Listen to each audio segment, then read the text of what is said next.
кой е достоен. Но един от старейшините му каза: лъвът, който е от Юдовото племе, Давидовият корен, победи и може, и пееха нова песен, казвайки: достоен е. Също така и от Евангелие по Лука, 7 глава, 6 и 7 стихове. А когато Исус вървеше с тях и не беше далеч от къщата, стотникът изпрати до него приятели да му кажат: Господи, не си прави трудът, защото не съм достоен да влезеш под стряхата ми. Затова и не счетох себе си достоен да дойда при тебе. Кажи само дума и слугата ми ще оздравее. Можете да седнете.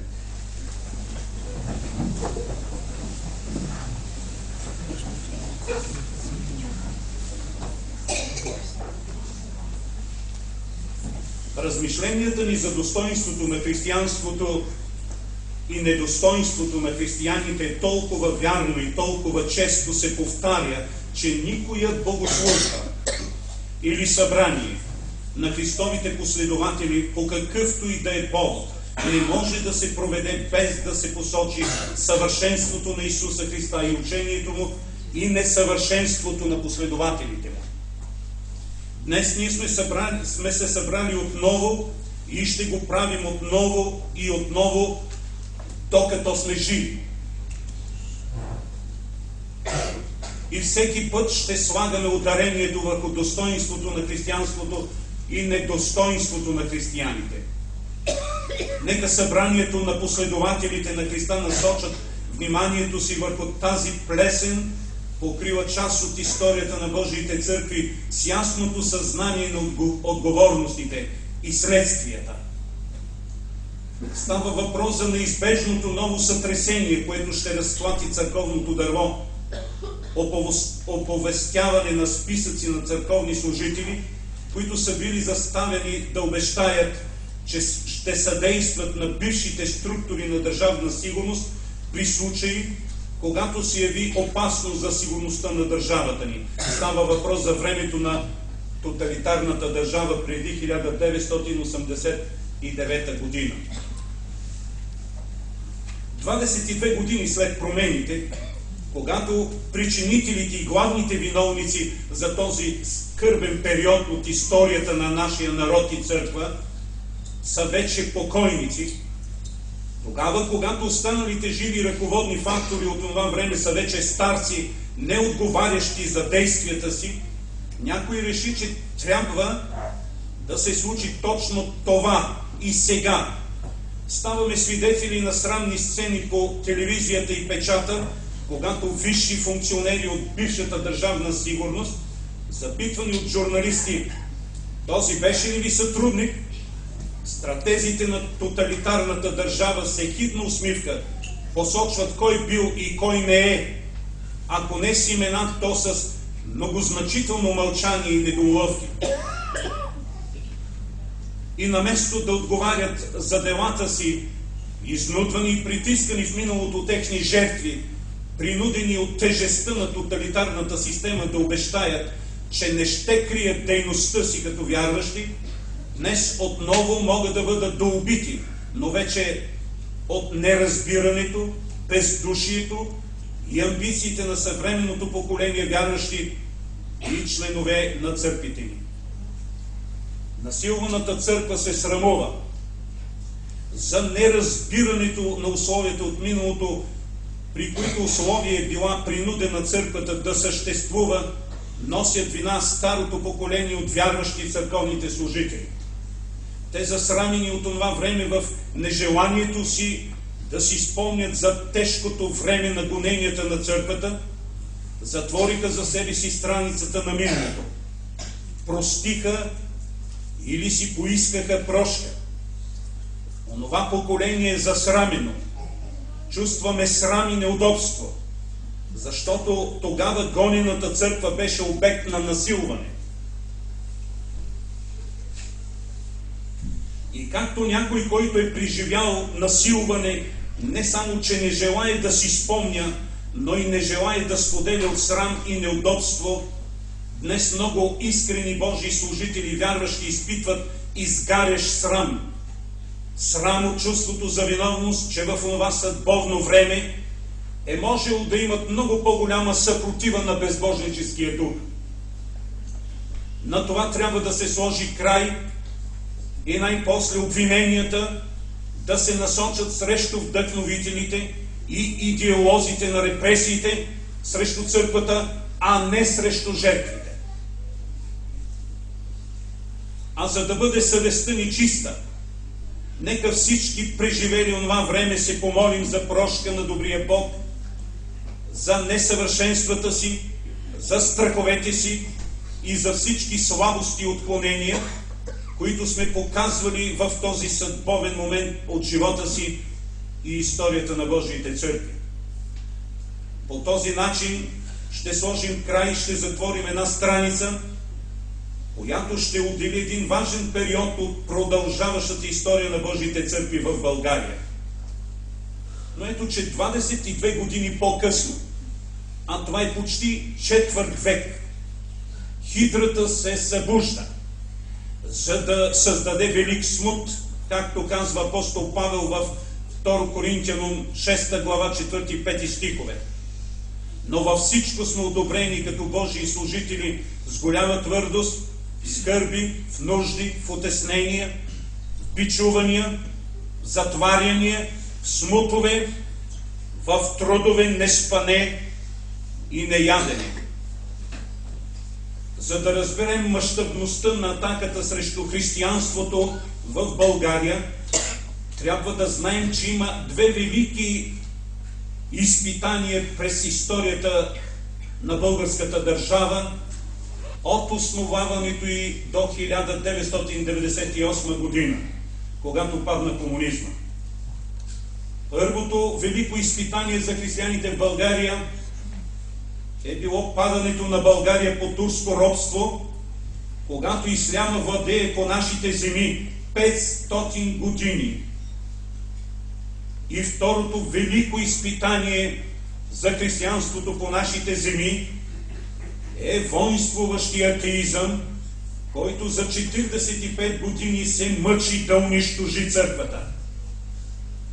Това касае не само Българската православна църква, българските католици, но и всички протестантски църкви.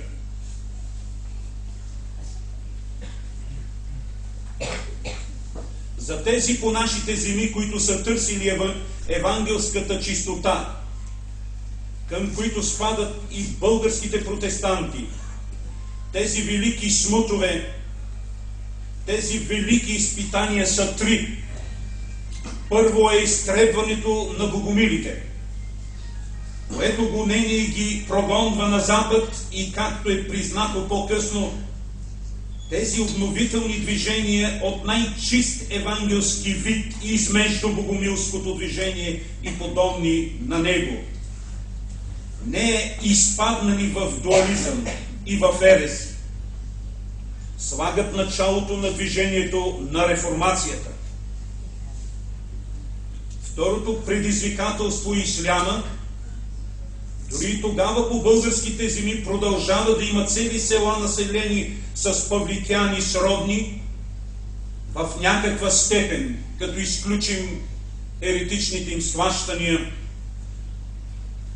на богомилите, които за съжаление през 17 век стават католици. И третото гонение е атеистичната нощ от 1944 година до 1998 година, когато комунистическата атеистична нощ покрива България. Задава се нова опасност, когато хора, които не принадлежат на църквата, искат да определят поведението й. Църквата като институция на Бога, чрез благотворното влияние на Святия Дух, може сама да се пречисти и освободи от остатъчната плесен на воинствуващия атеизъм. Смятате ли, че главата на църквата Исус Христос е търпял четвърт век невястата му да тъне в невежество и незнание? Твърдо вярвам, че Святият Дух я е изобличил за грях. Нещо повече, Святият Дух е създал условия за покаяние и пречистване. Христовата невяста отдавна се отърсила от зависимостите и не е необходимо личности, кръгове от хора, институции и комитети да диктуват поведението на църквата. Това най-малкото е нечестиво, поне толкова, колкото и обвиненията срещу църквата. Бог е глава на църквата и Той е, който ще я очисти. Точно с тази цел сме се събрали днес. Запомнете този ден, запомнете тази дата. Това е ден на покаяние, ден на осъзнаване на нашето недостоинство пред съвършения Бог. Ние носихме позора на гоненията, но ние носим и славата на герои и мъченици на вярата. Ние носим радостта от победите, но таим в сърцето си и горчилката от слабостите и отстъпленията си. Веднъж сме били герои, но много пъти сме били пораженци. Както в една война, в която има много битки с променлив успех, но е важна последната битка, решителната битка. Тази битка бе спечелена от църквата на Христа. Тази битка донесе победа и реабилитация за последователите му. Призивът към новото поколение е: не разваляйте, а надстройвайте. Нека да размишляваме за Голготата на църковните водачи. Еклесиаст 5.8 казва: ако видиш, че сиромахът е онеправдан и правосъдието и правдата в държавата се изопачават, не се чуди на това, защото над високопоставеният надзирава по-високопоставен и над тях има още по-високопоставен. Смисълът на този стих от свещените писания е в това, че виновникът не е жертва, а този, който е създал условия за изопачаване на правосъдието и правдата, въпреки че онеправдаването и изопачаването на правосъдието и правдата да не са по вина на жертвата, жертвата трябва да осъзнае своето несъвършенство. В този случай трябва да се осъзнае недостойнството. Този процес може да бъде доведен до щастлив край само по начина, по който постъпи стотникът от Лука 7.6.7. Той имаше добронамерни приятели, които посредничаха между недостойния и достойния. Днес са необходими такива добронамерни приятели, които да занесат вестта, че не сме достойни и че достоен е само Бог. Църквата има за цел да спасява душите на човеците. Изхождайки от тази гледна точка, ние като духовни хора и водачи трябва да създаваме условия за лично покаяние и изправяне пред Бога, но и създаване на условия за покаяние на всички останали. Ние сме призвани да спасяваме личността, а не само душите или само телата. Иероним казва: тялото без душа е труп, а душата без тялото е призрак. Славата Божия е живеещия човек. Това ще рече, че спасението се разпростира не само върху душите, но душите и телата на човеците. Затова Исус се въплоти. Ако не се очаква възкресение и на душите, и на телата, Исус нямаше да се въплоти в тяло. Един от древните мъдреци е казал: тялото е окови за душата. Но християнството осветлява този въпрос.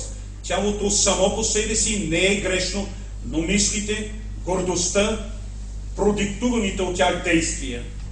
Затова спасителното дело на Христа няма да бъде пълно, ако се спасяват само душите. Но ние вярваме, че душите, телата и цялото творение ще бъдат обновени и освободени от последиците на греха. В този порядък на размишления служението на църковните водачи е една Голгота, която трябваше да се извърви. За да разберем това извървяване на пътя на Голгота, трябва да се обясни на съвременното поколение условията, при които са съществували Божиите църкви във времето на гоненията и каква е била съдбата на пастирите от това време. Затова ще дам само отделни щрихи от собственото си досие за периода от 1983 година до падането на режима през 1989 година. Не всичко. На 4 януари 1983 година е разработена версия за агентите на Държавна сигурност, в която пастир Павел Игнатов е: първо, религиозен фанатик; второ, провежда дейността си осъзнато и преднамерено; трето, има вероятност поведението му да е резултат от психично заболяване или затруднен живот; четвърто, попаднал под влиянието на западни емисари; пето, облагодетелствал се лично от връзките с религиозните западни емисари, поради което е използван от тях; шесто, може да бъде използван и за друг вид подривна дейност; седмо, фанатизма на Игнатов не му дава да осъзнае обществено опасният характер на дейността си. Основните задачи, които си поставя 6-ти отдел на Държавна сигурност, са: първо, пълното разкриване дейността на сектата; второ, компрометиране на същия пред останалите членове на Божията църква. Всички публикувани извадки във връзка с досието на Игнатов са от книгата "Безкръвното гонение на църквата", която можете да си купите отвън, където са показани източниците на тази информация. Трето, установяване кръга на лица, сред които обектът провежда дейността си, вземане на отчет по-активните от тях. Краен срок за изпълнение 15 август 1983 година.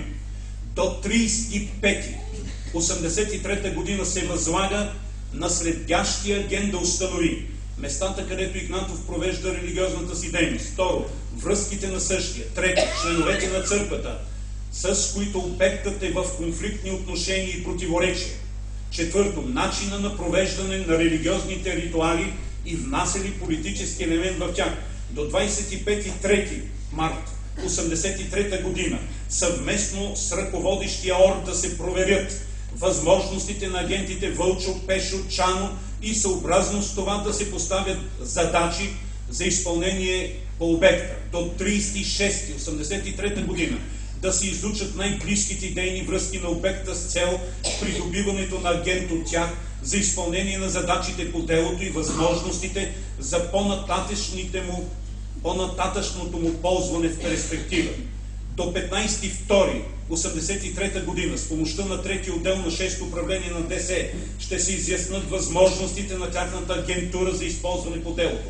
До 34.1983 година да се изучи обкръжението на обекта по место работа и место живеене с цел придобиване на дъла за наблюдение проявите на същия. До 15.1.1983 година да се проведе мероприятие Пирин за установяване на връзките на обекта и тяхния характер. До 31.1983 година да се доизучи обстановката по место живеене на Павел Игнатов за създаване готовност за провеждане на мероприятие Родопи и мероприятие Г при възникнала необходимост. Родопи значи да сложат послушателни уредби. За установяване кореспондентските връзки на обекти и характери ще се проведе мероприятие Вихрен по вътрешна и външна линия, в която ще бъде заложен и сравнителен почерков материал в отдел 1 на 4-то управление на ДС. При получаването на данни за пристигането в страната на западни религиозни емисари, които осъществяват контакти с него, на същия ще бъде проведено мероприятие, съчетано с други подобни. Срок постоянен. При пътуванията на Игнатов в провинцията ще бъдат съгласувани мероприятия по наблюдението му съвместно с териториалните органи на МВР. Срок постоянен. До 37-83 година ще бъде проведена оперативна комбинация за компрометиране на обекта пред останалите членове на църквата, като за същата се изготви конкретен план. До 15.8.1983 година ще се проведе оперативна комбинация за задълбочаване разногласията между Павел Игнатов и обекта на Дон Мустакатия. Това е Васил Еленков и неговата група. До 15.4. за да ви бъде ясно, той не е агент, но е посочен с конспиративно име, тъй като той беше активен тогава и трябваше да ни противопоставят, за да се разделим. До 15.08.1983 година със съдействието на отдел Стопански на МВР ще се провери резултата от извършената финансова ревизия по месторабота на обекта и при наличието на злоупотреба от негова страна този факт ще се използва за компрометирането му. С цел за шифровка работата ни по Игнатов със същите ще бъдат провеждани фиктивни срещи. Още малко. До 37, това е само за една година, 83-та година ще се анализират получените материали и по същите ще се изготви справка, като при необходимост ще се набележат допълнително мероприятия при изменение на оперативната обстановка. Получаването в процеса на водене на делото агентурно-оперативна информация своевременно ще бъде легализирана. В процеса на водене на делото ще бъдат изяснени мотивите за религиозните възгледи на обекта и за провежданата активна дейност на същия. Срок постоянен. До 37.83 година, чрез военно-отчетно бюро, обектът ще бъде извикан, където ще се проведе разговор с специалист-психолог за оценка и мнение за психичното му здраве. До 15.08.83 година, след набиране на оперативна документация, ще се проведе консултация с Главното управление на МВР с цел вземане отношение към обекта. Проведените до този момент агентурно-оперативни и профилактични мероприятия за компрометиране на лидерите, множествено число, разколебаването на членовете и приобщаването им към регламентирани религиозни общества не дават необходимия за държавна сигурност резултат. Ето защо в средата на месец май 1983 година служителите от ДС допълват и разширяват агентурните си мероприятия спрямо мен. Началникът на 6-ти отдел на ДС утвърждава ново предложение за провеждане на агентурно-оперативни мероприятия по компрометирането на обектите на ГДОР сектанти и изолирането им от Божия църква тинчеристи с дата 22.03.1983 година. Предложенията са 6. Първо, чрез 4-то Софийско военно окръжие ще се изяснат възможностите за вземането на Павел Игнатов запас. Второ, чрез отдел Стопански на Софийско градско управление, където има заведена прокурорска преписка за начет от 5000 лева, Павел Игнатов за липса на еди какви си речници ще се решават следните задачи. Ще бъдат проведени разпити на обекти и останалите лица, които са работили с него, като ще се обърне внимание пред тях на изясняване начина на живот, връзки и всички факти, които могат да компрометират обекта. Б. Със санкции на прокурора във връзка с преписката в дома на Павел Игнатов ще се извърши обиск, като при откриване на материали и литература, която го уличават в религиозна дейност, ще бъде иззета и обектът предупреден, че ще бъде предаден на органите на ДС. При обиска ще се включи и ОР по ДС, непознат за обекта и съобразно със създалата се обстановка ще се вземат отпечатъци от ключа на жилището. И трябва да ви кажа защо съм толкова възмутен, мислейки изобщо да не робя тази работа. Този човек вече е покоен, но той почина само преди няколко месеца. Преди това за дълги години Цветко Цветков го показваха по телевизията като специалист по въпросите на държавна сигурност. Вие си го спомняте. Цветко Цветков. И него го питаха, той какъв е? И той не казваше, но се усмихваше. Той почина. Той е всъщност това поемно лице, което дойде у нас, за да вземе отпечатъци от ключа ни, за да може да влиза у нас, когато си ще. Аз съм му запомнил физиономията. Тогава конфискуваха около 6000 тома книги от нас. Моята съпруга добре помни този обиск. По повод на чета обекта ще бъде извикван многократно за ангажиране вниманието му и откъсване от религиозната му дейност.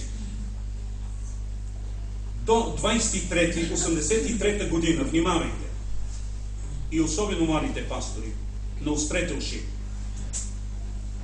До 20 март 1983 година на съпругата на обекта ще бъде изпратено писмо от анонимна авторка за съмнение в интимен контакт с жени. При разтуряне на събори на презвитери от провинцията ще се компрометира обекта пред вярващите за това, че е обещал да не се провеждат подобни събори. Чрез 6-то управление на държавна сигурност ще се изготви запрещение на Мириам и Сара Ла, тя е сега съпруга на моя малък брат, финландска гражданка, връзка на Игнат Игнатов, която има намерение да сключи граждански брак с него. Запрещението идва да го предотврати. Тази сага с нея завърши в затвора. Тя лежа в българския за чужди граждани затвор. До 33-83 година ще се информира партийното и административно ръководство по место работа на моя брат Румен Иванов и ще се проверят възможностите за отстраняването му от работа. В предложение до началника на 6-ти отдел четем. В резултат, това вече 85-та година. Много няма да ви чета, но само тук от там.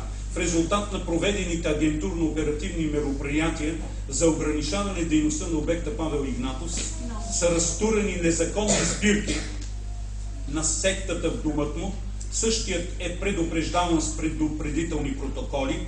Евангелският пастор от същата църква Томас Пасов е изселен от град София.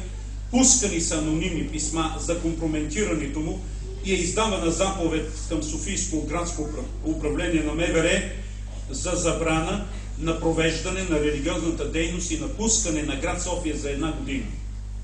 Тогава бях под запрещение да напускам столицата за 1 година. Получената информация след проведените оперативни мероприятия показва, че обектът ограничи дейността си, раздели сектата на групи и при строго спазване на конспиративност се провеждат сбирки на малки групи в частни домове. Засилиха се коментарите по поведението на обекта, злоупотреби с парични средства на сектантите, връзки на интимна основа, користолюбие, духовен кариеризъм, незаинтересовано за съдбата на членовете на сектата. С цел засилването на тази тенденция, задълбочаване на настроенията, изолиране на обекта и обезпечаване на стъпателно приводене на делото, предлагам да се проведе агентурно-оперативна комбинация за компрометиране на обекта последния план. След малко свършвам. Първо, чрез агент Еделвайс В. Велев ще се изготвят анонимни писма. Между другото, той сега ръководи църквата в построената от нас сграда. Чрез агент Еделвайс ще се изготвят анонимни писма, в които от позиция на протестанството обекта ще се обвини в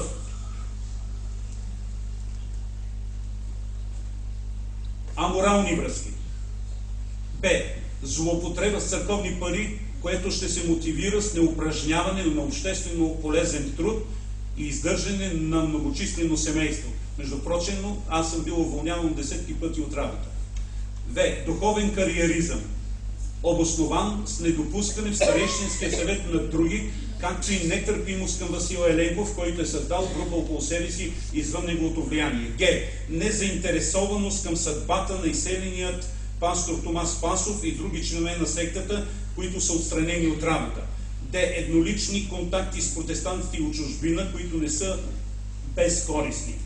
Съмнение за връзки с органите на МВР, подкрепени с факти за търпимост към продължителната и активна дейност на обекта и разрешаването на брат му да замине за чужбина. Става въпрос за брат ми Игнат, който се ожени за чужденка и със специално разрешение от държавата след натиск от немския канцлер замина за чужбина при съпругата си. Анонимни писма ще се изпратят на Найден Нинов, Васил Еленков, Джени Домиников, Петър Иванов, Стамен Младов, Борис Игнатов, Спас Томов и фиктивно на агент Еделвайс във Велев, който ще ги пише. Срок 30.11.85 година ще се проведат профилактични беседи с Валентина Кръстева и Георги Стоименов, при които в процеса на беседите ще се изложат факти, потвърждаващи обвиненията в анонимните писма. С цел проверка резултатите от оперативната комбинация ще се проведе метода Родопи, ЖС и поставят задачи на агента Величко Велев и агента Y. Не му казвам името кой е. Срок 30.12.85 година. Разбирате, скъпи слушатели, че при този натиск на тоталитарната машина когато цялата мощ на държавна сигурност е върху теб, става много трудно да се ориентираш кой е свой и кой е чужд. Губи се ориентир. Опитът да надхитриш агентите на държавна сигурност не е никак лесен. Той е невъзможен. Случвало ми се, след като съм установявал, че те знаят всичко, да се съмнявам във всички, дори в баща, майка, брат и съпруга. При това положение има само два пътя. Или да замразиш дейността си, да се откажеш от активност, от посещение на църква и контакти с вярващите, или да продължиш. Чуйте едно донесение и с това приключвам с тези досадни работи на един агент, който коментира поведението на съпругата ми.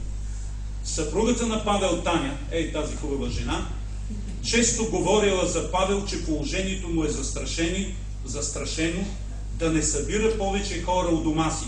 Но Павел не се съгласявал с нея и понеже Таня го обича силно, мисля, че и сега, не му... Сега младите булки да чуят какво е казал агента. Понеже Таня го обича силно, не му възразява никога пред хората, запазвайки авторитета му.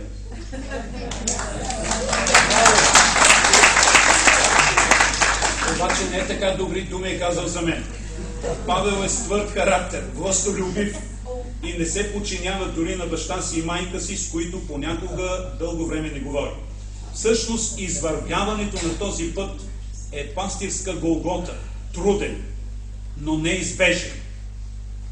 Подобно е положението на пасторите Тома Спасов, Тодор Енчев и на всички останали, които са имали дръзновението и смелостта да носят отговорността за Божиите църкви в онова трудно време. Всичките те имат подобни досиета. Всичките те са били подлагани на такъв натиск. Всичките те са били под лупата на вниманието на държавна сигурност. Всяко тяхно действие, няма значение какво е то, е било наблюдавано, записвано и подслушвано. Това, което сега ще ви кажа, е особено важно. И моля пастир Венци Стойков да го запомни. Особеностите на Божиите църкви преди 1989 година. Има голяма разлика в положението на Божиите църкви в България и останалите протестантски църкви от това време. Разликата се състои в това, че докато останалите църкви, говоря за останалите протестантски църкви, методисти, баптисти, конгрешани, адвентисти и петдесятни, съществуват под измисления от комунистическата власт термин подтърпимост, което все пак им е давало някакво предимство да имат молитвени домове, в които всяка неделя и в определени дни се проповядва и вярващите участват в събранието, има избрано ръководство и продължават, макар и силно контролирани, контактите си с родни църкви на Запад, които подпомагат духовно и морално вярващите в България. Божиите църкви нямат нищо. Те са подземни. Няма кой да ги защитава. Те се събират частни домове и пастирите им са непризнати от държавата и без права. По това време, след 1980 година, цялото ми усилие е било да получим от правителството същите права и възможности, които са имали и останалите протестантски църкви.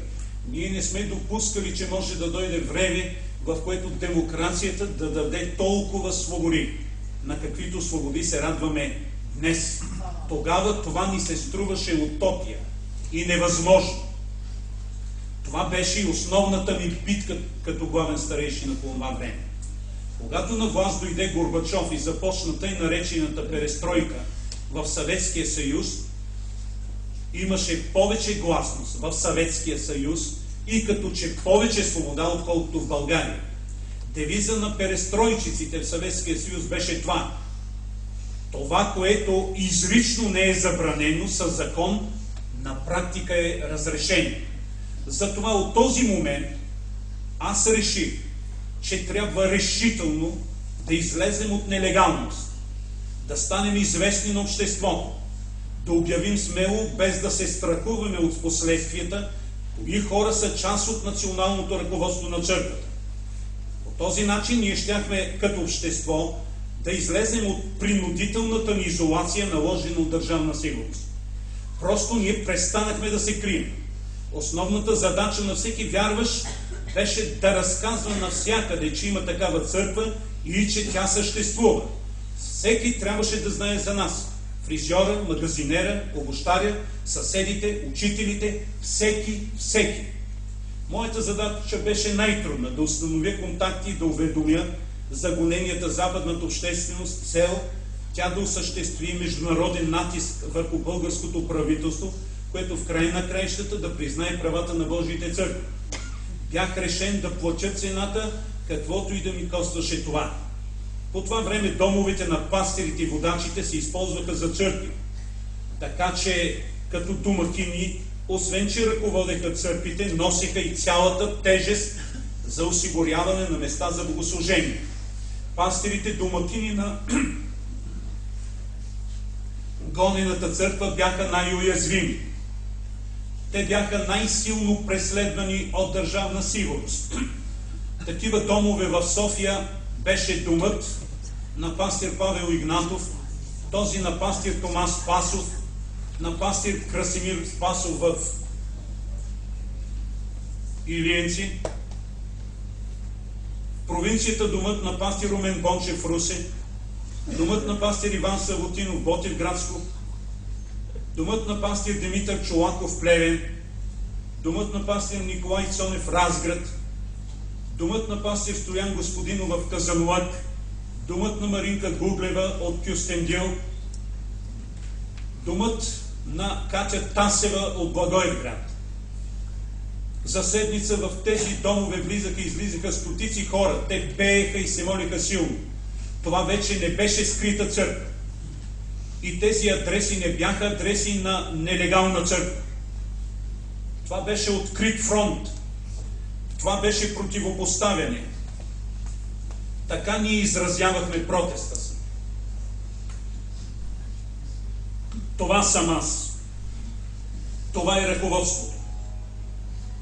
Това са вярващите.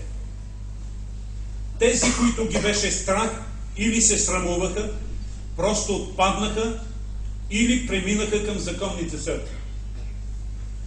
Държавна сигурност постъпи радикално с нас, но и Божиите църкви заеха радикална позиция спрямо тях. Днешното състояние на Божиите църкви трябва да има яснота. Ние говорим за всички Божии църкви в България. Няма значение, че реалността днес е различна. Много Божии църкви имат различни административни центрове и ръководства и почти незабележими различия в имената си, с които се представят в общественото пространство. Всички Божии църкви в България са като дрехи, скроени и ушити в различни размери и модели, но от един и същ плат. Историческото ни наследие е като едно ценно дърво, чийто материал е използван за направа на различни мебели, части от едно обзавеждане, като всяка част от гарнитурата има свое предназначение и могат да се използват самостоятелно, по-отделно, но и заедно, и общо. Но всички те са от един материал, от един източник и пълната им красота и предназначение блести само тогава, когато са заедно. Това всъщност е духовната красота и излъчване, към която се стремим.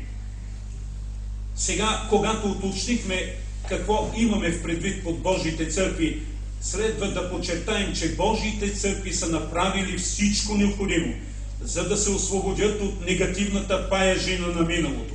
Срамът от чувството на недостатъчност е измит от мъжеството и героизма на църковното тяло.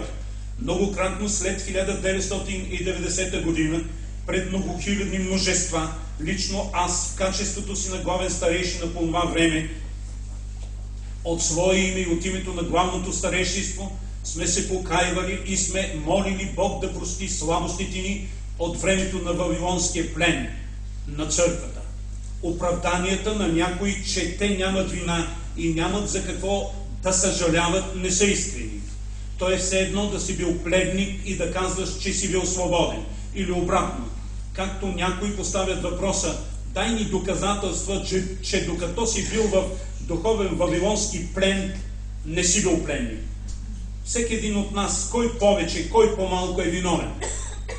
Трябва да признаем, че църквата не е била готова и не е подготвила народа ни за идващото изпитание.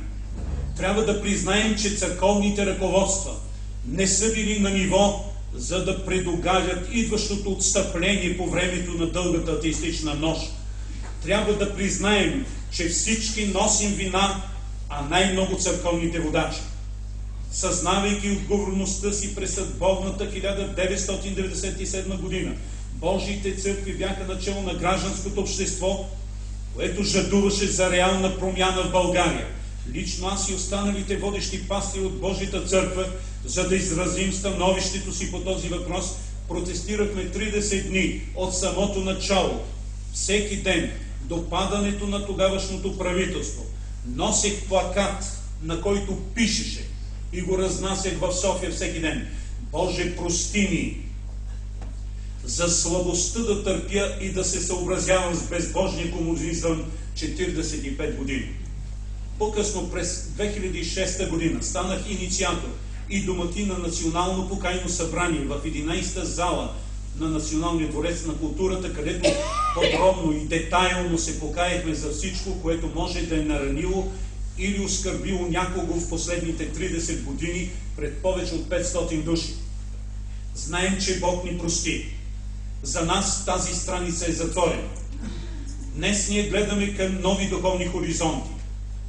Днес ние имаме нови предизвикателства.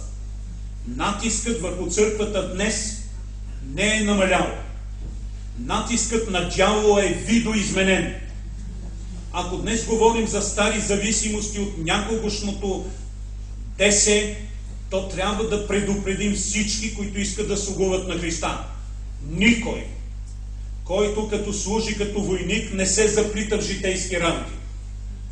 И още, не се вплягайте заедно с невярващите, защото какво общо има правдата и беззаконието? Или какво общение има светлината с тъмнината? И какво съгласие има Христос с Велзевул? Или какво съучастие има вярващия с невярващия? И какво споразумение има Божия храм с идолите? Исус казва: никой не може да слугува на двама господари. Затова бдете. Умъдрени от миналото ви предупреждаваме: не сключвайте договори или обещания, които могат да ви отклонят от вече веднъж сключения завет между вас и небето, между теб лично и Спасителя Исус Христос. Нарушение на този договор може да се яви всяко общение. Да служите на други организации и общества, които изискват клетвена вярност и подчинение, което не е регламентирано и е извън вече сключения завет между теб и Исус Христос. Тук му е мястото да подкрепи онова, което вече е казано от други преди мен. Църквата, за голямо съжаление, е единствената организация, която доубива ранените си генерали и войници. В неразбирането си на призива за чистотата и светостта, към която се стремим, често пъти, без любов и християнска простителност, извършваме духовни убийства. Такова едно дело е равносилно на това лекарят, наместо да лекува, да убива болния. Разбира се, че се досещам за упрека на някой, че е необходима святост, но ние сме част от цялото и цялото е част от нас. В заключение искам да кажа, че въпреки всички атаки на тъмните сили, Божиите църкви ще продължават развитието си. Тази църква ще продължава да играе важна и основна роля в развитието на българския евангелизъм. За да подпомогнем бъдещето и развитие, нека гледаме с благодарност и разбиране назад във времето към тези, които изнесоха тежестта на делото Божие с чест. Нека имаме доверие към тези, които днес носят отговорността за развитието на Божието дело. И нека гледаме с оптимизъм към бъдещето, защото без съмнение то ще донесе своите предизвикателства и изненади. Сега нека всички да се изправим и заедно, и общо, или по-отделно, според както те потиква Святия Дух, да се покаем за отстъпленията и предателствата по време на комунистическия терор и дано Бог да ни прости. Пожелавам на всички Бог да е доволен от вас. Ще помоля да се качат на подиума само пасторите, които са били в служение преди 90-та година.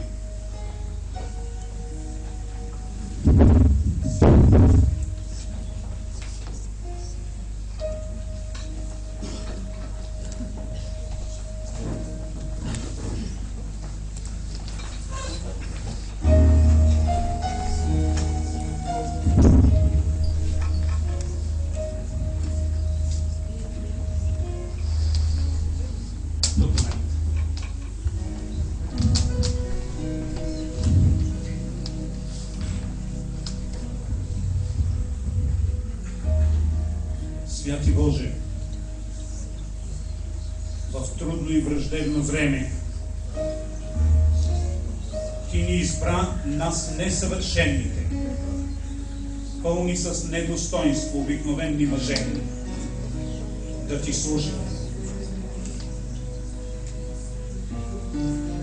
Товара на отговорността беше изключителен. Имаше моменти, в които ние бяхме повече от герои. Бяхме като Давид, който побеждаваше. В отделни моменти, пак като Давид, ние губихме битки и бяхме в отстъпление. Понякога притиснати от тежестта, търсехме изход, за да намалим върху себе си товара на отговорността. Въпреки всичко, Господи, каквото можахме, направихме. Но и днес се чувстваме засрамени, защото можеше да направим повече от това. Можеше по-ясно и категорично да се съпротивим на атеистичния дух. И тогава, и сега обвиненията са същите. Като че ли през 25 години лукави измисля нови и нови смутове, нови и нови атаки.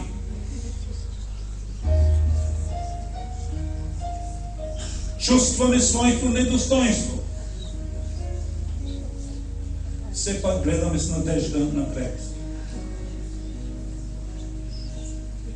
От името на моите съработници и от свое лично име, Господи на силите, прости ми, ако в това време ние сме направили действие, казали сме дума, или сме извършили нещо, с което сме наранили някой. Прости ни. Прости ни за това, че нямахме и повече смелост да понесем още по-големи страдания. И се чудим как сме оцеляли. Коя е причината да ни запазиш? Господи, днес, стоейки пред Твоето лице с ясно съзнание, че това не е просто група от хора, събрана тук на това място, че това не е просто една зала пълна с хора, а че това е Твоята невяста църквата. С ясното съзнание, че само Ти ръководиш своята църква и само Ти имаш право. Казвам, Господи, прости за това, че имам моменти на слабост и на отстъпление. Но в същото време Ти благодаря и за силите, които Ти си ни давал, за да преодолеем. Боже, прости!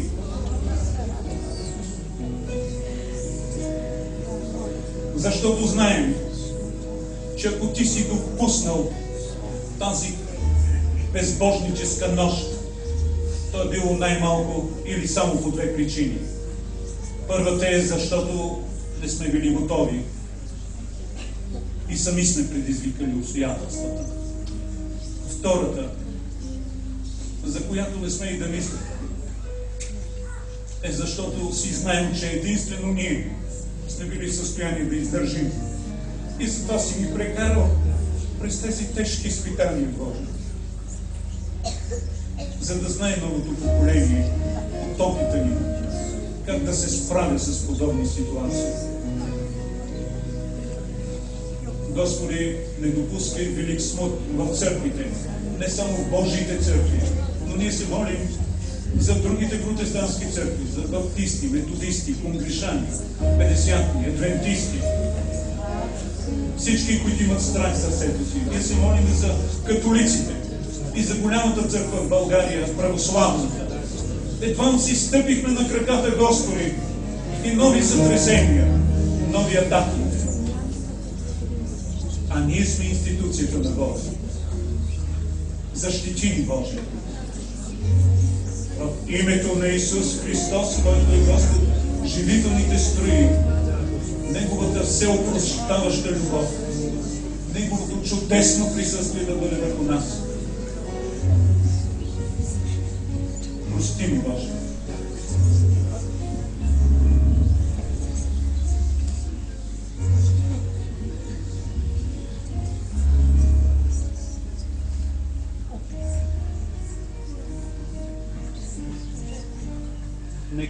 Нека тихо да се молим и да пребърнем.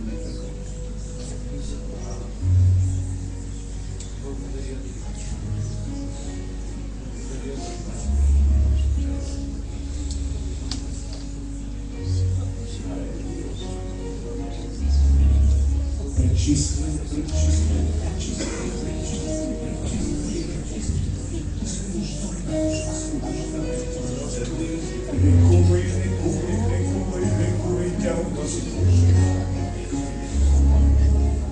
възстановявай, възстановявай, възстановявай.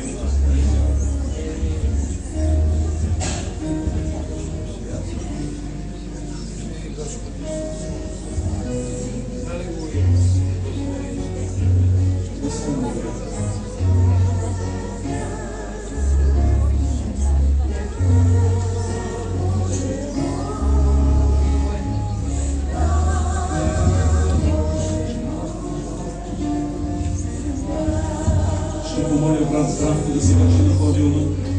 Там Томи Караколев също. Град Краси. Качи се. Ела мъж от Божия. Ела човече, чието дом ти го е бил. И бежиш на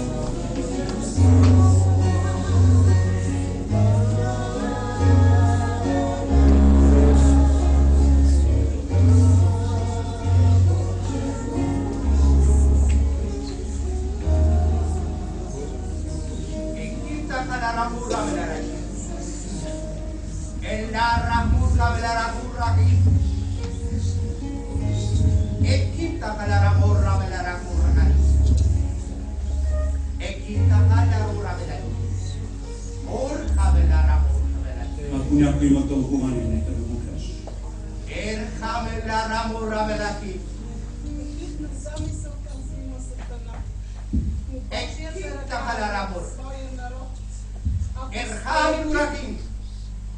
Ако сте екипни, аз ще изпрата армия и ще даде отбой на всички екипни страни срещу вас. Моли се, брате. Спри. Ехидността е казва в скъперничество и сребролюбие. Който се опази от тия две злини, ще има победа в сега, брате. Ефира е обладан от зли духове и те имат различна заповед и способност, но който е буден в Господа, те няма да го овладеят. О, време е, ради мой, да разумявате словата ми. И никой да не поема хомот на задлъжнелост в днешно време, защото ще има страдания. А който се облегне, казвам, който работа, аз ще го избавя и от финансови затруднения, духовен успех. И кинта харарамо рамелара кимараки. Нека да се молим всички. Благодаря ти, Господи. Алелуя. Благодаря. Нека да се молим за пречистване, освобождение, възстановяване и за сила от Бога, за изцеление. Ще помоля главния старейшин на Българска Божия църква да се качи на подиума. Той ще ни води в заключителна молитва, но нека да продължим всички да се молим. Да дойде благодат. Просто вдигнете ръцете си пред Бога и се молете.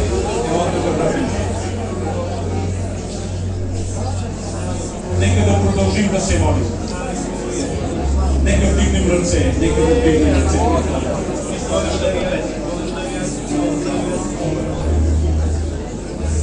Алелуя.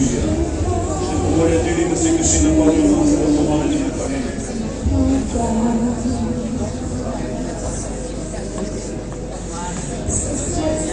Нека да се молим на небесния език. Дайте свобода на Святия Дух.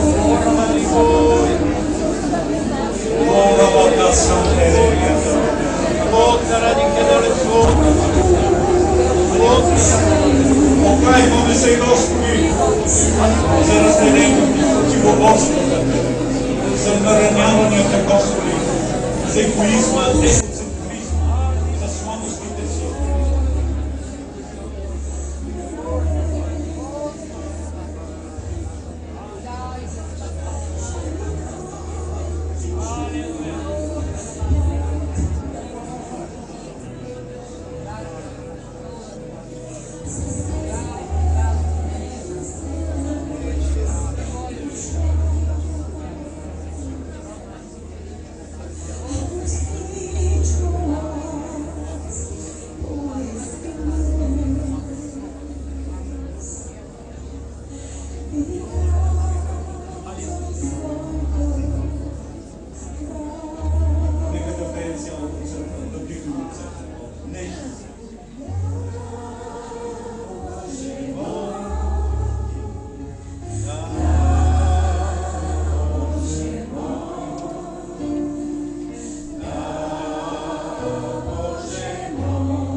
някой си представя унижението да трябва да обясняваш, да отговаряш за време, в което си бил тормозен. Бъдеш поставен отново в положение да се извиняваш за неща, които само ти знаеш и въобще да има нужда да се извиняваш. Господи, това е явно времето, в което живеем. Това е още една форма на несправедливостта, на абсурда, в който обира нашето общество и нашата държава. Господи, аз искам да ти благодаря за всички тези мъже и жени, които познаваме и може би още много повече, които не познаваме, които през тези години са били верни. И само ти знаеш какво всъщност им е Господа.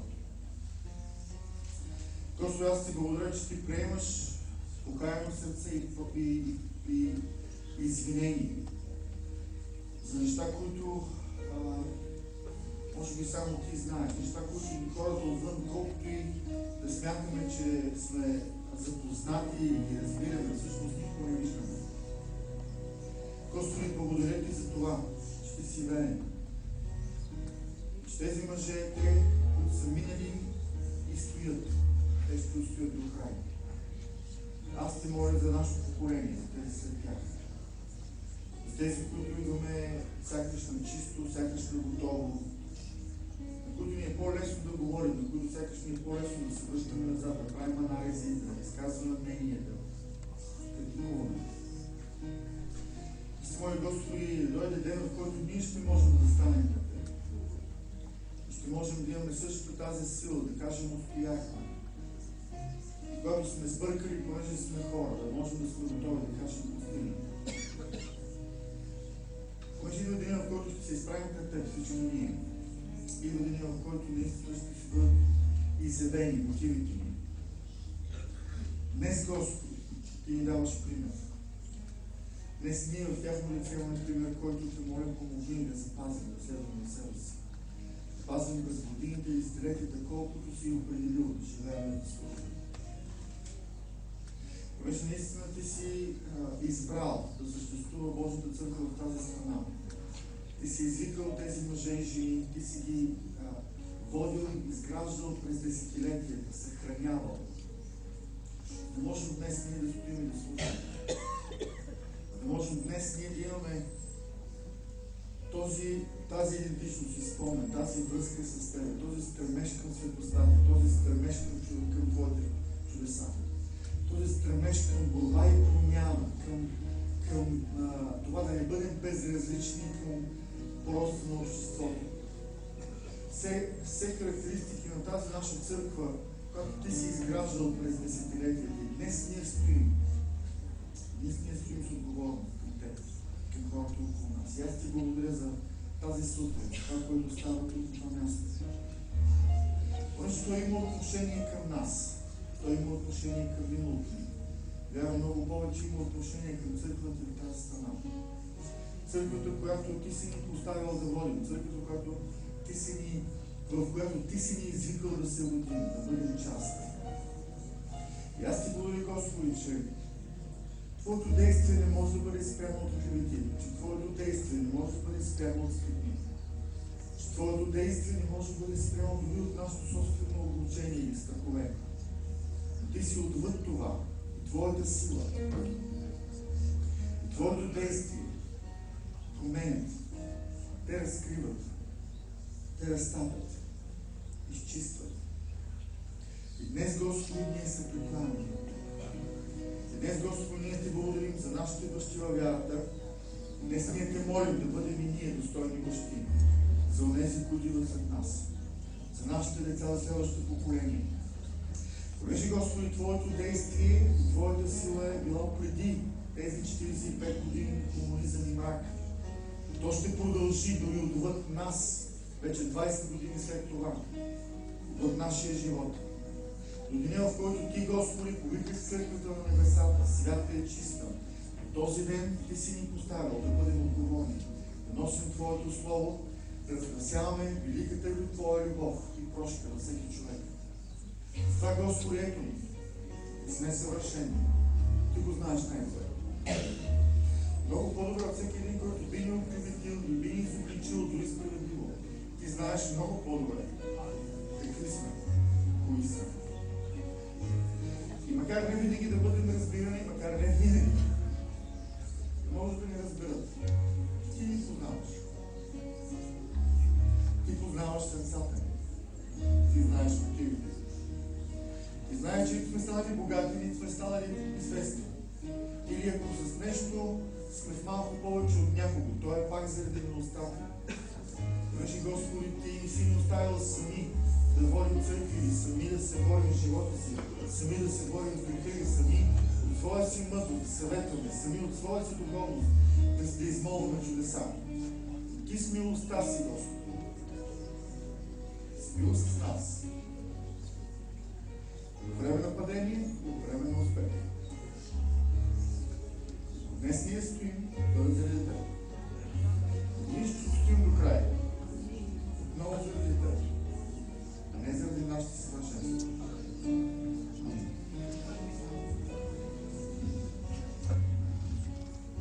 Можете да вземете местата си.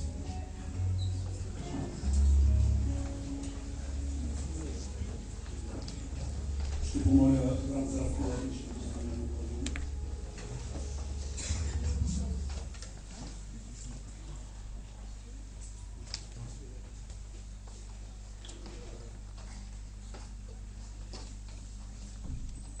Поздравявам ви от славното име на Господ Исус Христос. Мили братя, мили сестри, искам да кажа, че Исус Христос е жив. И аз дойдех днес тук да славим Господ Исус Христос. Не да за себе си, а да кажа, че Исус Христос е жив и Той прави чудеса и знамения. И аз искам да ви благодаря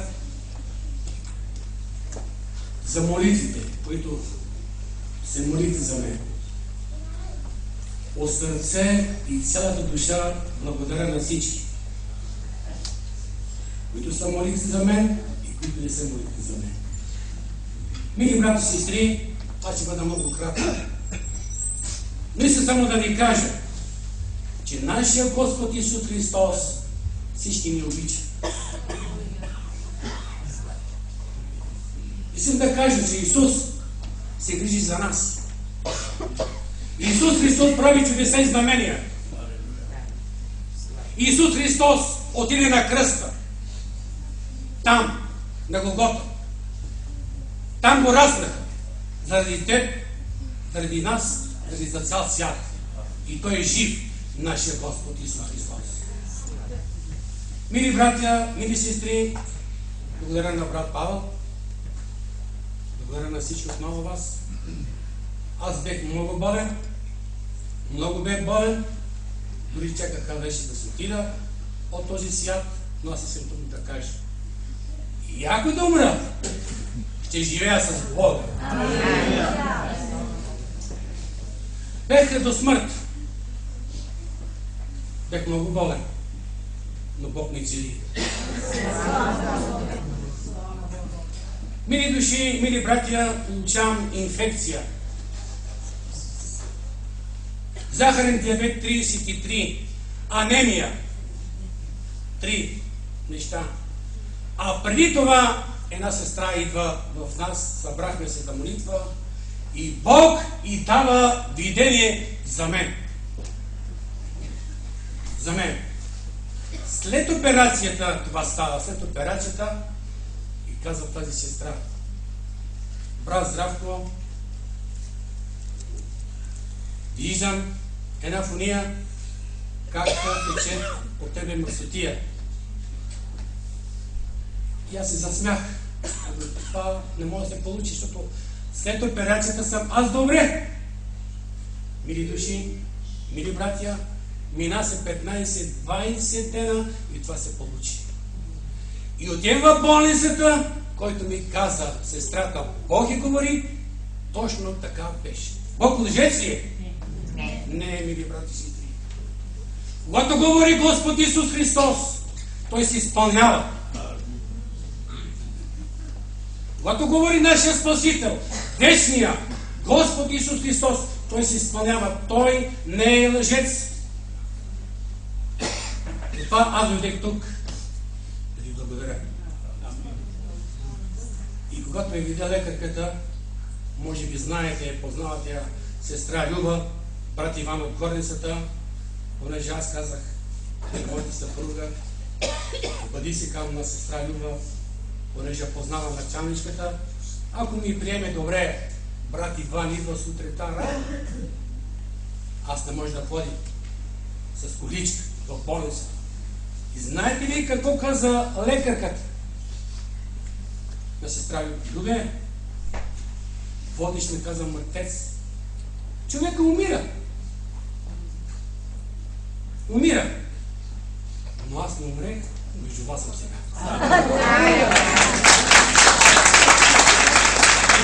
Мили братя, бех много зле. Бех всичко възстанови от мен. Всичко възстанови. Защото Той е цар на царете. Господар на господарите. Алфа и Омега. Началото и края. Той е пътят, истината и живот. Бог говори, елате всички отруднени, обременени и аз ще успокоя. Това, мили брата, сестри, съм между вас сега. Слава да бъде на Бога! И съм и нещо друго да ви кажа, мили брати и сестри. Това е било много преди години, може би 25 години, може би има и 27 години, може има. Може да мога да кажа. Понеже ние с брат Борис, с брат Павел, баща му, ние винаги се отиваме да работиме, да служиме за Господа. Не на човека! На Господа! И той ми каза, брат Здравко, те да ходиме некъде далеч, близо до турската граница. Не мога да помня се в момента къде. Трябва да ходим там, да видим брат и сестри да се помоли. Там брат Борис, тръгвам с тая. И тук му казвам, брат Борисе, да не притесняваме хората. Отивам в хотел, да вземем там, да си спиме. Спокойно. Обаче едно време, както каза брат Павел, ги горе, преследваха ги навсякъде. Където да отиваш ти или аз и някой друг, пазват ги, следват ги, къде отива. И аз отивам в хотела, мили брати си, трието, Бог ми е свидетел. Влизам в хотела, един хубав хотел голям, влизам вътре и така обикалям и си тръгвам. Без да спиме там. И брат Борис тича. Брат Здравко, какво направи? Там брат Борис, нищо към не съм направил, не знам. Тръгваме си. Бог ми говори да не спиме тук. Ето Бог как пази своите чада. Тогава гониха неприятности и такива работи. И съм само да ви кажа и друго. Нема да слушате хорските приказки, че си идвате тук. Бог ще ви даде мъдрост. Бог ще ви даде сили. Защото истината е в Бога. И къде се проповедва Божието Слово, истината да се спасяваме наши души. И друго ще ви кажа и спирам.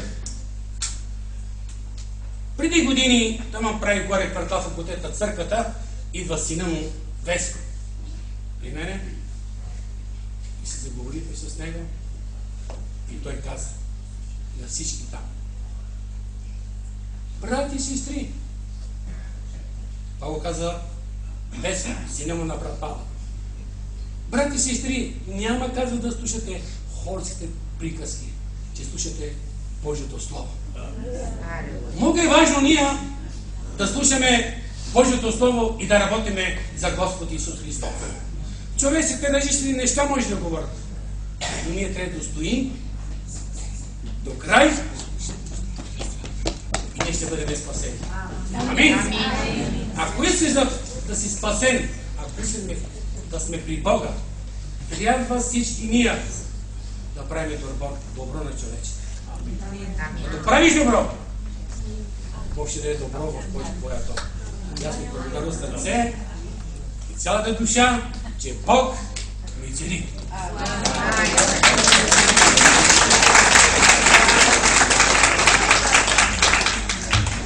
Знаете, че сега си по-красив, отколкото.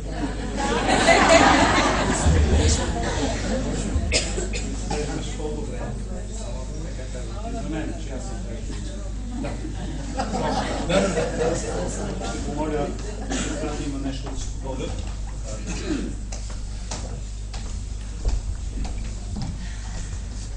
Халелуя, халелуя, халелуя, халелуя, халелуя. И това припомняне е за покаяние. И това припомняне е за поучение. И това припомняне е за победа.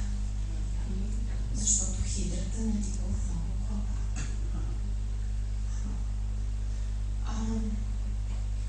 И ето, каквото съм казал правя. И ви споявам в единодушие.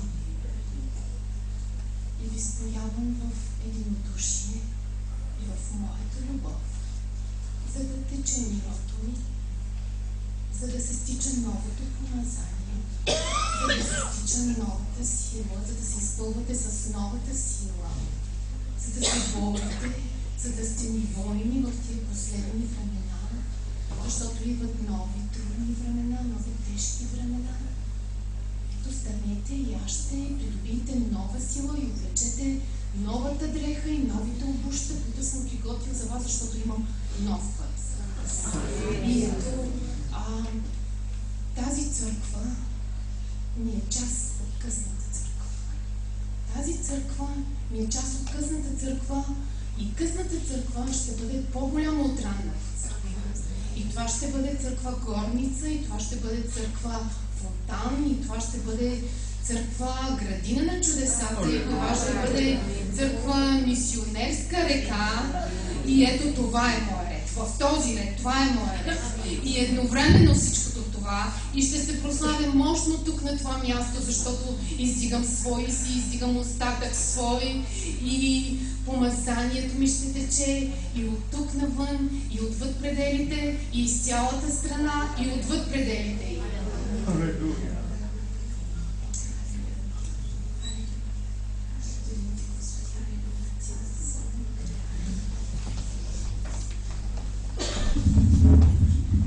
Нека да наведем главите да се.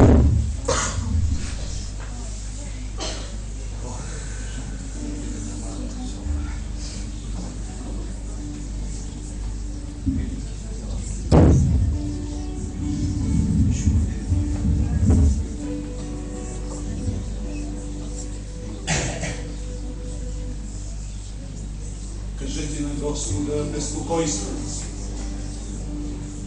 Може ли да повтаряте след мен? Кажете: Господи, Господи, ние вярваме в Тебе. ние вярваме в Тебе. Ти си всичко за нас. Ти си всичко за нас. Днес се смиряваме пред Тебе. Не се смиряваме Тебе. Искаме да чуеме Твой глас. Искаме да чуем Твоя глас. Затова ни говори. Затова ни говори. Ще помоля пастир Томи Караколев да се качи, за да каже едно свидетелство.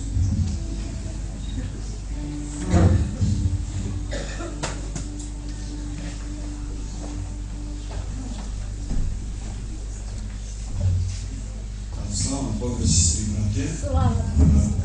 То не е точно такъв тип свидетелство на изцеление, както каза брат Здравко, а един чудесен спомен от миналото, от тези времена на комедията, която наистина реално се сблъскахме с атаките и с силите на управляващите по това време. И вижте, това не са само самите управляващи, реални сили на врага ги водят и атакуват църквата, но едно от най-важните неща, когато останеш християнин, трябва да знаеш, че Библията ни казва, че моят Бог, апостол Павел казва в Филипяни, моят Бог ще ме избави от всяко дело на лукавие и ще ме въведе в небесното си царство. Така че от всяко дело на дявола ще бъдем избавени. Но ще минем през такива трудности. Това беше на 4 юни 1986 година. Ние повярвахме 1985 година на група младежи и бяхме младежите на Божия църква. Тогава аз бях на около 20 години и дойде момент да бъдем кръстени в вода, водно кръщение. Брат Павел Игнатов ни събра в техния дом тогава в квартал Марков. И беше много хубаво общение. Той ни говори за янквестител, за водното кръщение и всички тези детайли. И бяхме така около 20-25 младежи. И по едно време, както си говорим и всичко е хубаво и след малко ще ходим да взимаме водно кръщение, за да се отваря вратата и влиза 6-7 цивилни такива от държавна сигурност, господа, ние не трябва да ги мразим, защото и те пътуват за най-страшното място, но господа пристигат с власт и казват, какво правите ви тук? Ами, говорим си за Бога. Аха, добре, и брат Павел да не се притесни, той почне да му обяснява, че все пак да не направят зло на нас, пък ние млади младежи, че те са му на гости и така нататък. И те го изправиха космоджаните човек, вие го познавате, до стената, с лице към стената, да седи до вратата, така като наказа. Как е Павка, и там ще седиш. И почнаха да се занимават с нас. Дайте си паспортите, старите зелените паспорти, взимаха им паспорти и почнаха със всеки един да го шантажират, да го плашат. Ние бяхме, аз бях студент, другите работеха. Някои от тях, между другото, сега са пастори служители и това е един от тях, пастор Пламен Цолов. Бяхме тогава точно на същия ден, 4 юли, да взимаме заедно водно кръщение. И всичко мина добре, в този смисъл, че те ни направо ни изплашиха. Ние очакваме да отидем на ръката, а изведнъж идва жестоко гонение. И разбутаха събранието, разсъдени, ние веднага решихме да отидем в дома на сестра Ани Малинова, тогава не знам някой от вас да си спомня, и там да видим какво ще стане. А пък брат Павел и сестра Таня останаха в дома си да се разправят с тия 5-6 въпросни господа. Ние отиваме там и се молиме за тях. Много силно се молихме. И по едно време, вече към 11-11 вечерта, пристига брат Павел. Той имаше една червена жигула и така беше като състезател, беше много смел, много активен. И казва, слава на Бога, отидаха си, обаче моята съпруга така се ядоса и като почва да им казва, вие какво сте ми дошли в дома, бе? Я марш на него от къщи. Почва да им се карате, да им държава си към Таня, не дей, ще ги направят по-голямо зло, а те викат, по-спокойно, другарки, и както и ден тя успя да ги прогони и ние в 11 година до 12 часа качихме се на жиголата на брат Павел и отидехме и взехме водно кръщение. И Бог се прослава. Искам да кажа, че наистина трудни времена, но Господ даваше голяма сила да ги преодоляваме тези неща. И в крайна сметка днес църквата е много облегчена от такива неща. Представете си как сме събрали сега тук, една рота да влезе и почва да всеки да ви иска документите, какви сте, що сте, да ви заплашват, да ви уволняват и така нататък. Наистина беше много трудно, но Бог е силен да ни избавя от всички трудности. Да смело напред, Библията казва, задното забравяме и се простираме към предното. Бог ни благослови.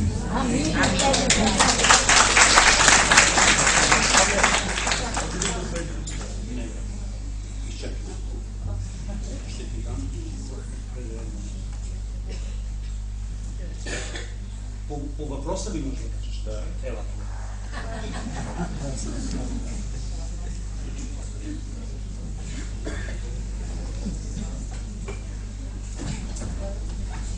На колко ще години, брат Павел?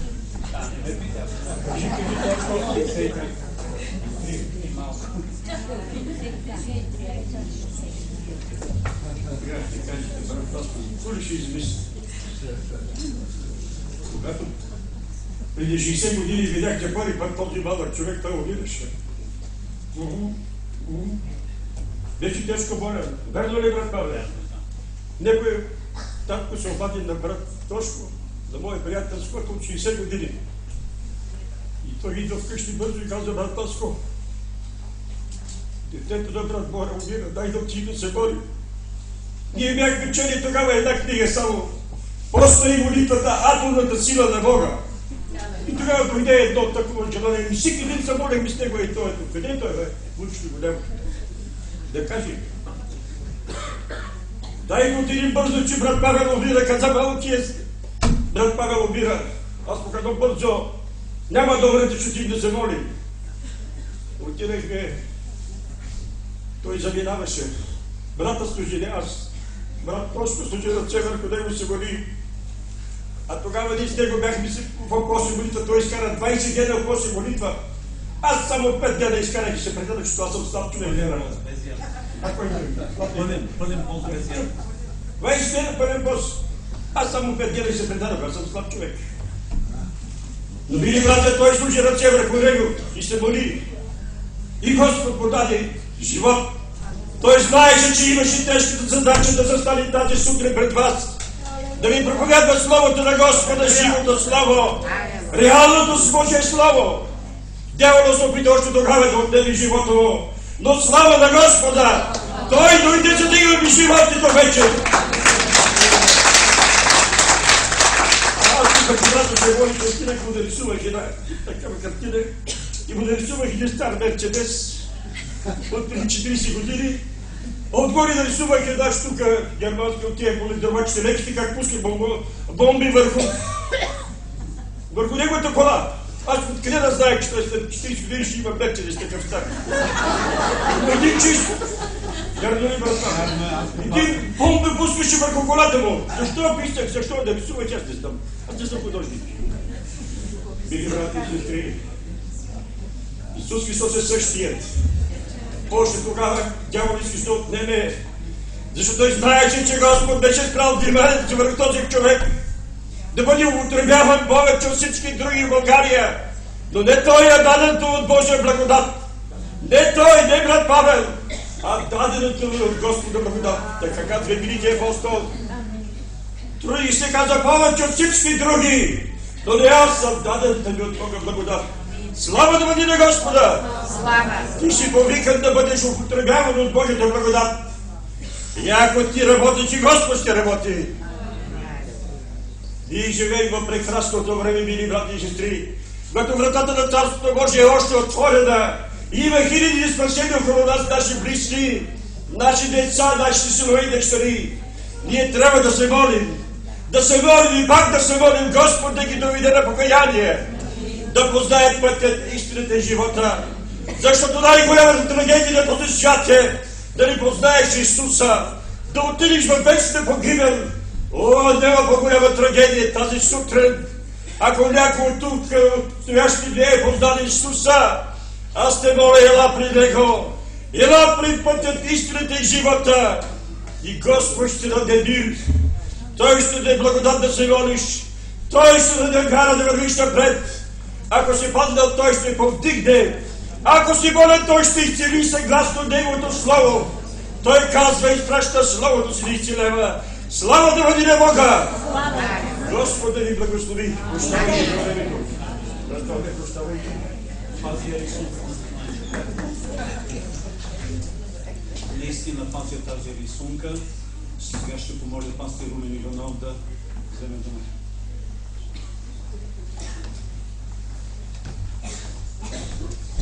Аз наистина ще бъда кратък. Защото има за какво да благодарим на Господа.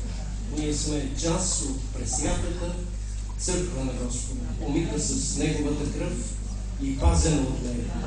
Трябва да ви кажа, че съм бил благодетелстван, защото много малко съм арестуван. 2 или 3 пъти.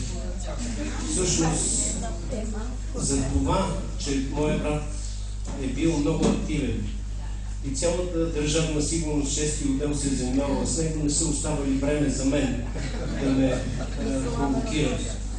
Но винаги ми е бил пример като мъж с вяра, с посвещение и с поведение, което е било съответно посвещението му пред Бога. Това е истината. И ако днес църквата в крайна сметка е във възход, то е защото е имало мъже, които са устоявали независимо от това, което се е случило. И един такъв герой на вярата е моя брат, за което съм щастлив. 1 Сега ще ви кажа реално за какво съм се покаявал днес. Имайте предвид, че когато дойдат изпитните, те не идват сами. Те са като синджир. Ако държавна сигурност те натисне, ще имаш паралелно с това и финансови проблеми и здравословни. Освен това ще дойдат и врагове вътре в църквата, които ще искат да я разрушат. Така че когато дявола атакува някого, той е атакуван всестранно. И така се случи в един момент и в моя живот. Църквата беше подземна, силно гонена, в нас беше запечатана сградата, ние не можехме да събираме хора. От това, което малко ви зачетах, се вижда, че всичко знаеха за мен. Имаше сложени подслушвателни уредби, където и да отидех, всичко се знаеше какво върши, какво говоря. В същото време Бог допусна да има и болест в семейството ми и детето ми беше в много тежко състояние. Няколко пъти умираше в ръцете ни. Накрая няколко месеца, 6 месеца беше в болница с моята съпруга. В болница. И когато бяхме в такава тежест и аз проповядвах Словото Божие, точно в този момент са ставали чудеса и знамени буквално. Очи на слепи са се отваряли, куци са прохождали, даже мъртви са възкръсвали. И аз съм бил силно очуден и съм казал: Господи, какво ти пречи да помогнеш на мен, на моето детенце? Когато виждам, че като се помолиме и като се моля и аз, други изцеляваш. И беше тайна, и досега е тайна Божието действие за мен в този момент. Защо пастирските семейства са били силно атакувани? И това ще потвърди и моят добър приятел и съработник брат Томас Пасов. Брат Иван също и всички стари пастори ще ви го кажат. И един ден дойде пророк у нас и каза: детето ти ще бъде здраво еди кога си, до еди коя си дата. А то умираше в ръцете ми. И тогава аз добих сила. Взех всичките лекарства и пред църквата хвърлих ги на земята и казах: което е за живот, да живее. Което е за смърт, да умира. Но нека бъде славата на Бога. Това веднага се разбра от полицията и ми извиках още буквално на другия ден.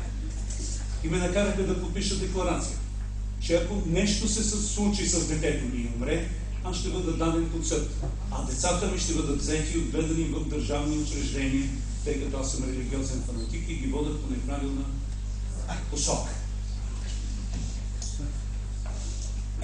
И тогава в този толкова труден момент те ми зададаха един такъв въпрос: ти патриот ли си, бе? Казвам: да, аз обичам България. Добре, ако се явят реални хора, които мислят зло на България, на българския народ, ти на чия страна ще си?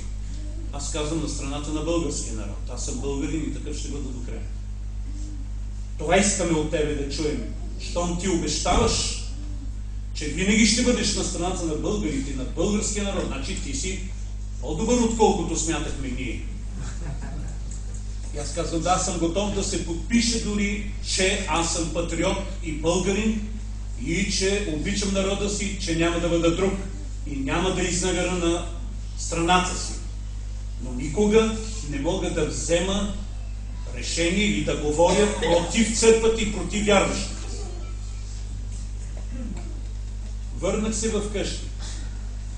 И първата ми работа, знаете ли каква беше? Да кажа на братята ми: братя, до такава степен са притиснат в ъгъла, че аз повече не мога да водя църквата. Брат ми сигурно си спомня. И тогава разбрах, че единственото противодействие, защото те са много лукави и те знаят как да въздействат върху човека, беше: станах в неделя и казах: искат от мене да ви предавам. Брат ми е свидетел. Искат от мен аз да казвам вие кои сте, макар че те знаят. И затова в част от моето досе пише, че той не е подходящ да бъде използван, защото първата му работа, след като те са ми предложили да работя за тях, и да кажа пред цялата църква. Затова, когато сте притиснати от дявола, а той има не 1000, десетки хиляди начини да ви сложи в невъзможна ситуация, Святия Дух и Бог, ако не ви помогне, вие не можете да си хвалите сами. И не можете да ги надхитрите. Когато сте в такава ситуация, единственият изход да казвате истина. Излизате пред църквата и казвате: притиснаха ме, искат от мене това. Гласност, кажи на човека, който е до тебе. Дяволът бяга, когато казвам истина. Кажете го, дяволът бяга, когато казвам истина. Нека да рекомендам.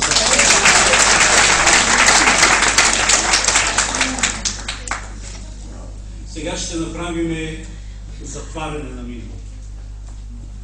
Аз ще го направя с тази папа. А вие така. Станете, моля всички. Вие се пригответе. Пригответе се така ръцете. Вижте как. Вижте как. Сега ще затворим страницата на миналото. Аз ще се моля преди.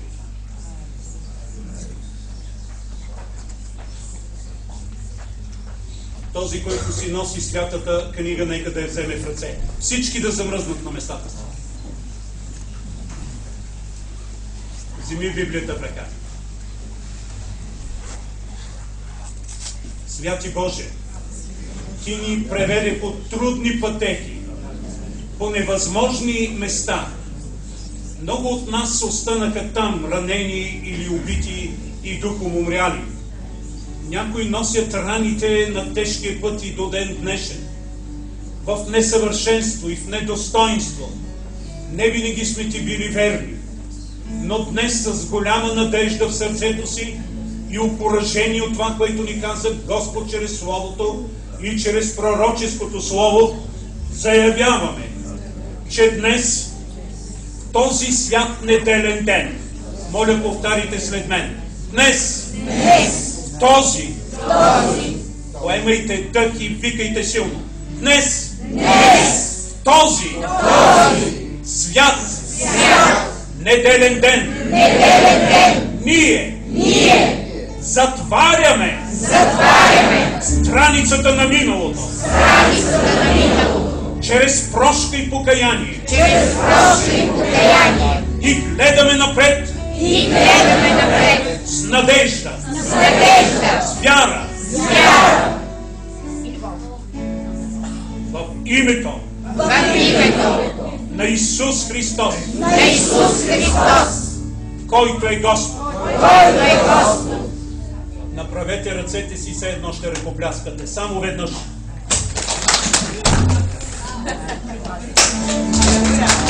Дяволе! Чуй ме, дяволе! Нямаш власт над Божието тяло. Никаква институция извън църквата. Никакъв комитет. Никаква група от хора нямат власт над Божията църква. Божията църква не е част от това организация. Тялото Христово е свещено. Бог само пречиства и възстановява своето тяло. Кажете така, както аз. Силно! Само веднъж. Победата ли е на края на вашата страна? Свърши се. Кажете така. Свърши се.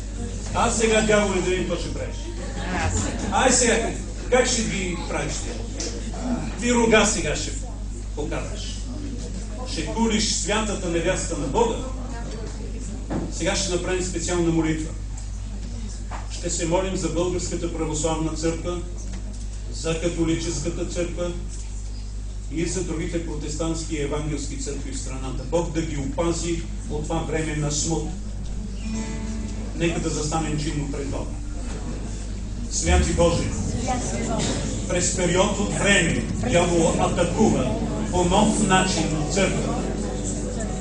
Той иска да създаде време на смут, а Ти помогни да преодолеем тази мъдрост на духовниците, на свещенослужителите и на пасторите в тази държава, да превъзмогнат всички атаки и обвинения с ясното съзнание, че Ти си, който пречистваш църквата както един поток се самопречиства, така и църквата чрез благодатното влияние на Святия Дух се пречиства. Помогни да се преодолее този смут в православната църква. Помогни да се преодолее този смут сред католиците. Преодолявайки този смут, протестантските църкви ще бъдат по-жизнени и по-силни. В името на Исус Христос, който е Господ, нека всички кажем Амин! Амин! Нека да пеем силна песен.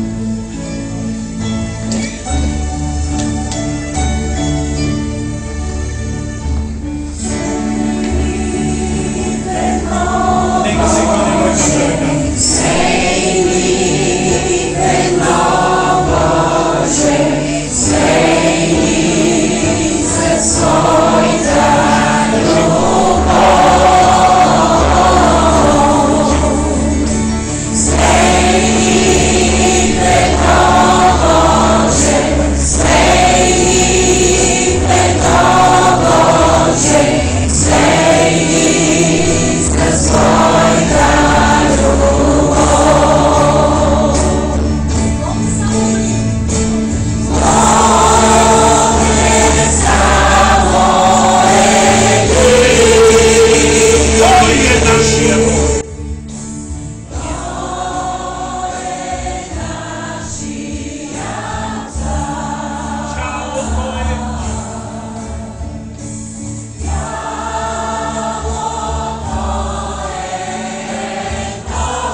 Чул тази песен.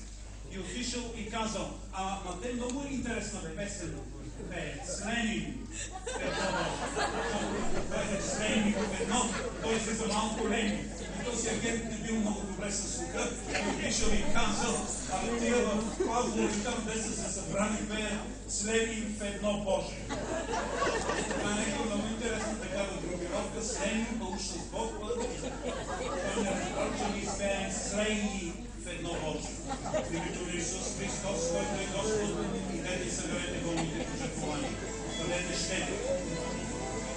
Никой да не излиза преди да събере болните пожертвования. Благодаря, че дойдохте. Не можахме да дадем думата на брат Иван, когато кане специално на друго богослужение, където той ще проповядва основа. Благодаря на Бога за брат Тома, който на мен иска да дойде. Верен ратник и верен човек. Това е такова, което не се удаля.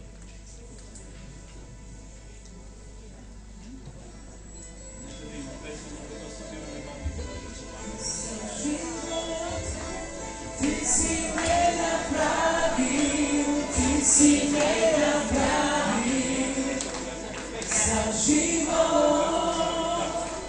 за живот. Ти си ме направил, ти си ме направил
сме Къмнутев. Не забравяйте, всяка неделя от 10 часа сме на това място, а и още в сряда и в петък вечерните богослужения